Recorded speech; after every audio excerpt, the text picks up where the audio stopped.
for talking to Motorindia. We are at Busworld India Conclave 2026. Please tell us what is NaArNi communicating here and what are you kind of going to take away from this conference? Yeah, so good afternoon. We are Intercity bus manufacturer. We design, sell and maintain intercity buses.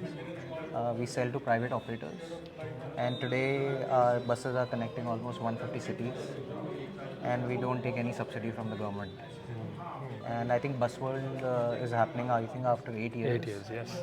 And I think it's a great community. It's a small bus industry. As a community, I think everyone is here. All the stakeholders are here, and it's just good to see the amount of energy and I think the excitement as we move towards electrification. Wonderful. And tell us more about your products and your offerings. What are you helping the operators with and the OEMs also, of course? Yeah. So, see, EV value proposition is very clear. The more you run, the better the unit economics are. Yeah. So, Intercity is the segment where buses typically do 15,000 to 20,000 kilometers a month. To give you a sense, a city bus would be doing about 5,000 kilometers. Correct. So what we are looking at it is, and Indian market is all private, 90% is all True. private market. So we have taken the intercity and the coach segment. So what we build is coaches.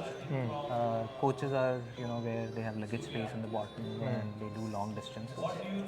And our value to the customer or our pitch to the customer is certainty as they make the transition to EV. Certainty of performance, Okay. certainty of charging, Okay. where our software is used to connect with any interoperable charging infra, certainty of maintenance, and the unit economics work. So today our operators are buying these buses, banks, all the leading banks are financing these buses, and they make more money. And would you tell us more about the field trials or the successful case studies? Yeah, so take any route, like take Bangalore Chennai. Okay. Our buses do Bangalore Chennai, Chennai Bangalore, which is about a 358-kilometer route. About a month back, one of the customer started Delhi Amritsar, which is the longest route now in the country, upwards of 500 kilometers.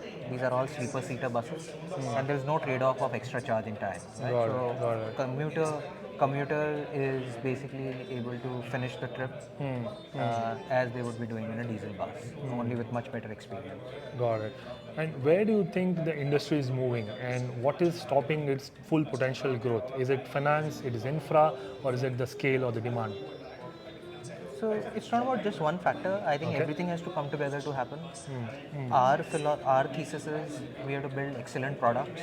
That excellent product should give confidence to financiers to fund for 5-6 years. Most important, it should give confidence to the customer that the product will run.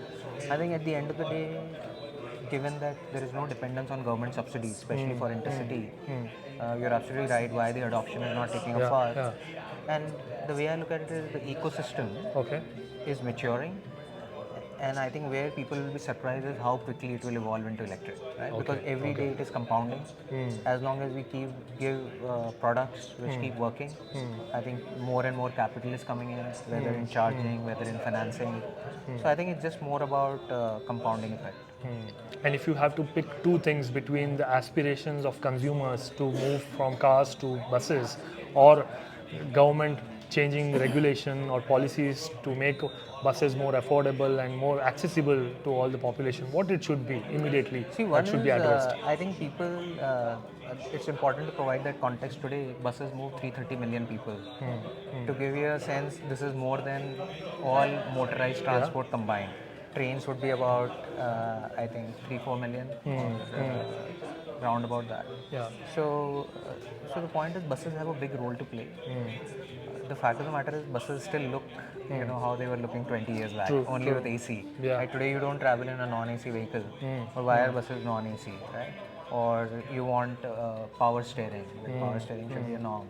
So I just think that with a young society like India, everyone has aspirational view of life, and I think buses we have to deliver that kind of experience. Right? Today, when you travel in an airport, you see an airport lounge. Right? You don't mind buying a coffee for 500 rupees. Correct. So I think people have.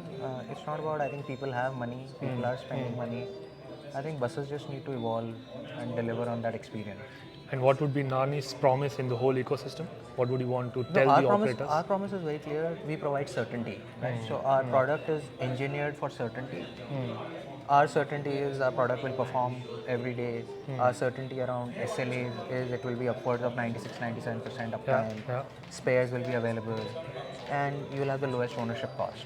So we have to just continuously deliver. And do you claim to be working with a lot of operators now in across India? Or which are the regions you are strong, or which are the operators So that the you way work with? so the way I look at this market is it's not one market. In Intercity, you have to look at routes and hubs. Yeah. So we only focus on routes. So let's say if it's Bangalore Chennai, then Bangalore Coimbatore, Bangalore Tirupati, Bangalore Mysore. Okay. Chennai becomes one hub. Yeah. Then if I look at Delhi, which is another hub, then there are Delhi Agra, Delhi Lucknow, Delhi Chandigarh, Delhi Amritsar. So the way we are approaching this market is go route by route, because our promise has to be not about just selling the bus, True. about maintaining the bus. Exactly. So that's what we are focusing on. Wonderful, Ankit. Nice And interacting three with things you. which I would for the government. One is I think like how we are building airports and railway stations. I think we should have bus Depots and bus stations. depots, right? Bus stations, and I think we have an opportunity with electric to actually create that economies of scale, Correct. where people can get that experience. And buses, every city can have 4 or 5. The advantage with buses is they move on roads, so you don't have to lay out tracks or you don't build runways. I think it's a low-hanging fruit. The second is, government scrappage policy. So one right now today we only look at age. Yeah. I think the second is EVs only benefit when they run. True. So we should have a scrappage incentive linked to what mileage you do. So the more kilometers you do, the more benefit. Because if I scrap an inefficient vehicle which is doing more kilometers, it will have a much higher bang for the buck than a vehicle which is just standing, which is 50-year-old. Certainly. That's the second. Third is I think NHAI tolls. NHAI has come for personal vehicles like an annual pass.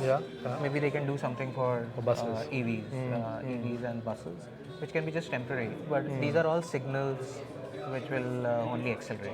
Sure. The system. Yeah? Wonderful. Thanks Thank you for so having much me for your here, time. and Lovely thanks for interacting with you. having me. Yeah. All the best. Yeah.